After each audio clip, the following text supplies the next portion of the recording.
This podcast encourages and empowers you to create your own unique real story, develop your own unique real statement, and discover your own unique real self. The power is yours. Good night, Gregory Twemlow. How are you doing on this wonderful, beautiful night? Yeah, well, it's fine. We're in the middle of summer down here in Jill, so it's been pretty warm lately. All right. I was just speaking to someone from Alabama on the episode before you, and she was actually blowing and rubbing into her hands because it was that cold. They got the opposite of us. They got serious cold. Yes, it is definitely cold there. Well, do tell me, which of your talents is responsible for us connecting at this specific time in history?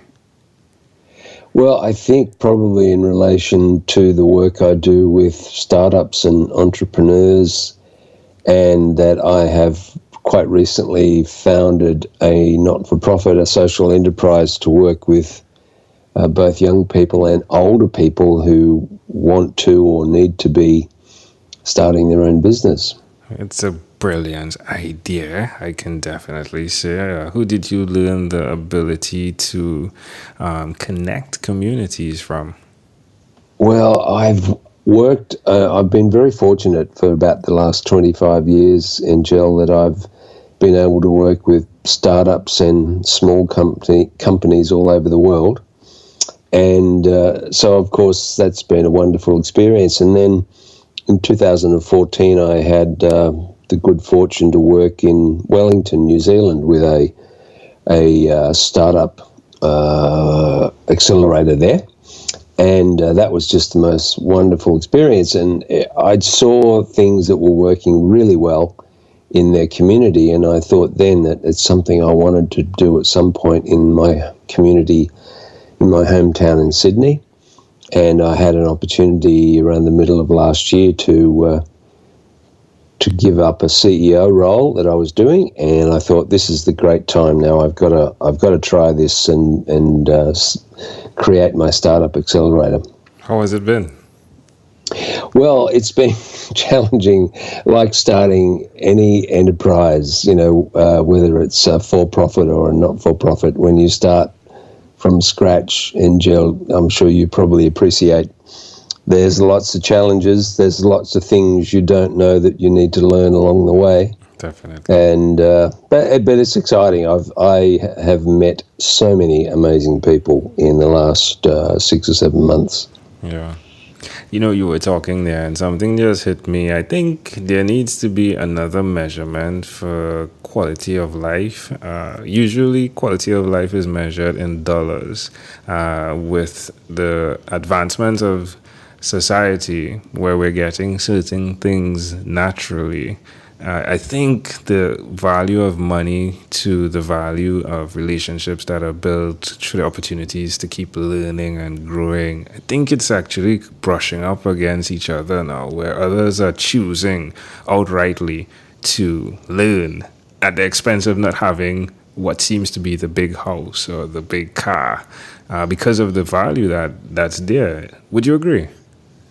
Absolutely. I think it's high time that there was a big change, and I sense that there is, particularly with millennials and Gen Z, but I think older people too have come to realise that, all of their energies and their efforts and their focus doesn't need to be or shouldn't be purely on dollars. There's so much more to a satisfying life.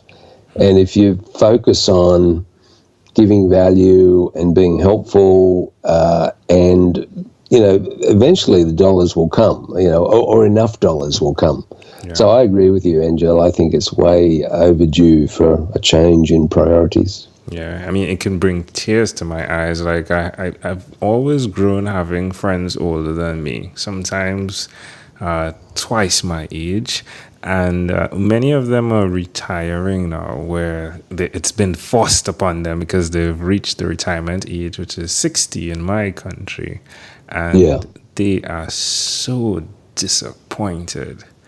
Yes. And it's really sad because the thing, I'm not sure something needs to be done to prepare them. But I really think it's up to the individual to make the choice to live in D compartments, to ensure that you're making the decisions that fill you up with joy in D compartments. Yes.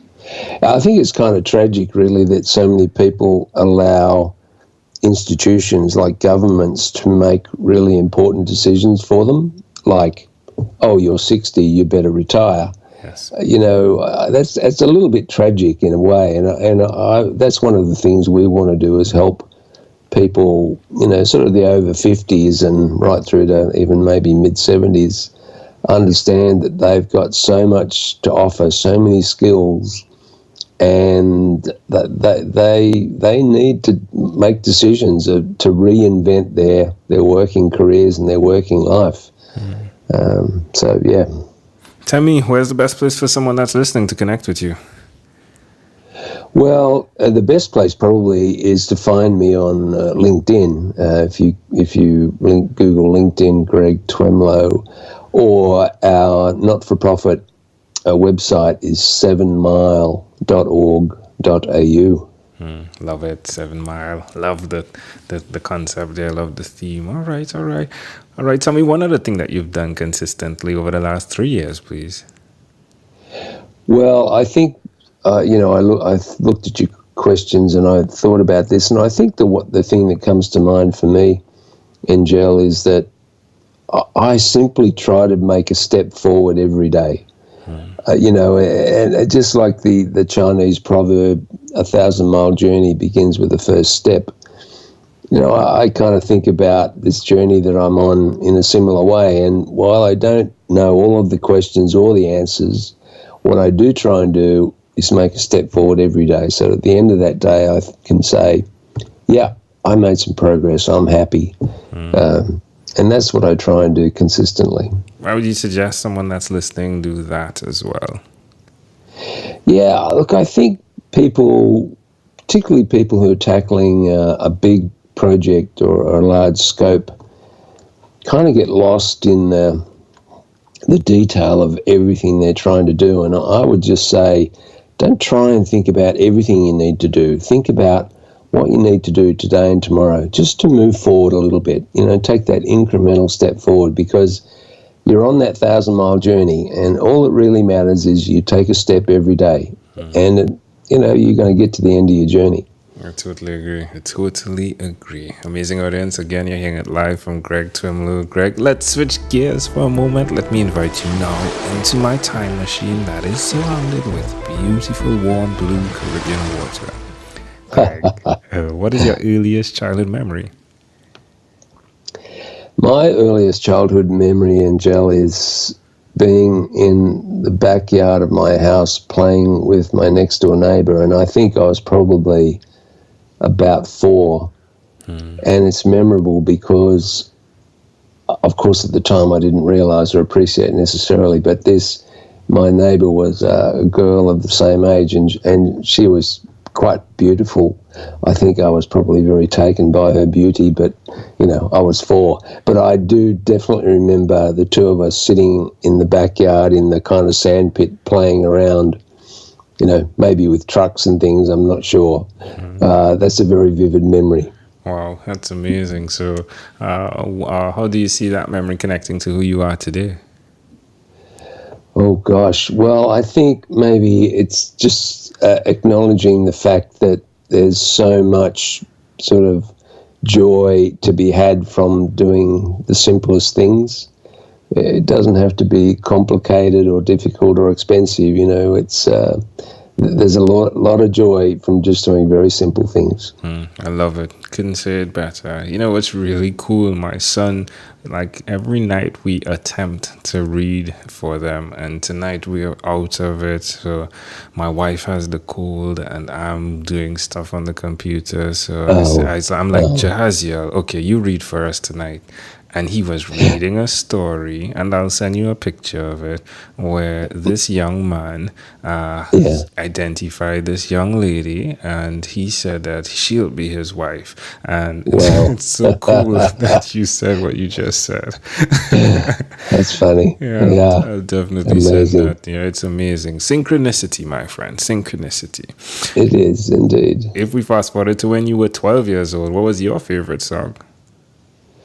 Well, I got to admit here, Angel, I'm an old guy, and when I was 12 in 1967, and I think my taste in music wasn't particularly sophisticated. However, one that I do recall was a song by the Beatles called Strawberry Fields Forever. And, at the age of 12, I somehow, I like the music. I guess I like the lyrics, and that one sticks in my mind as probably my favorite song at that age. All right. Well, we've arrived at our destination, but before we get off of this time machine, there's a small declaration form. So it's yes or no. We're going to move pretty quickly here. Are you ready?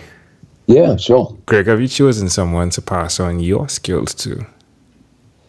Yeah, I have found a person who I'm mentoring in our not-for-profit, who I think shares my ideals and values, and so he is the person that I'm working with. All right. Are you married? I am married. I have children. I have 3 grown-up boys and Jill. They're 28, 25, and 22. Wow. So I've been through that stage you're at, and yes, I also enjoyed reading to them every night. But no, they're fine young men. We've been extremely fortunate that they're very good people, and we love them very much. How long have you been married for? 30 years. Wow. Congratulations. Tell me a secret, please. The secret of being together for 30 years? Yes, sir. Oh, I think probably patience, Angel. I think ultimately for relationships to stand the test of time, both people need to be prepared to be patient at times, and not to react quickly, but just be patient, And I think if you do that, a lot of things that can blow up to be kind of big arguments just, simply pass with a little bit of time. So I would say, if there's one secret, I would say it's patience. Love it. All right. How about TV, my friend? Do you watch TV for more than 3 hours a day? Well, no, not really. I'd say I would probably watch about an hour. I mean, it's kind of a little bit of a wind down time, I guess, where it's some point in the evening we'll turn on the TV and find a Netflix series or something that we enjoy. So I'd say it's about an hour. What about screen time, the phone and the computer? Is it more than 8? Lots. All right. Lots and lots. All right. For better or worse. But I apart from trying to be productive, I'm a very avid learner, so I enjoy reading, and I enjoy learning new skills, new ideas.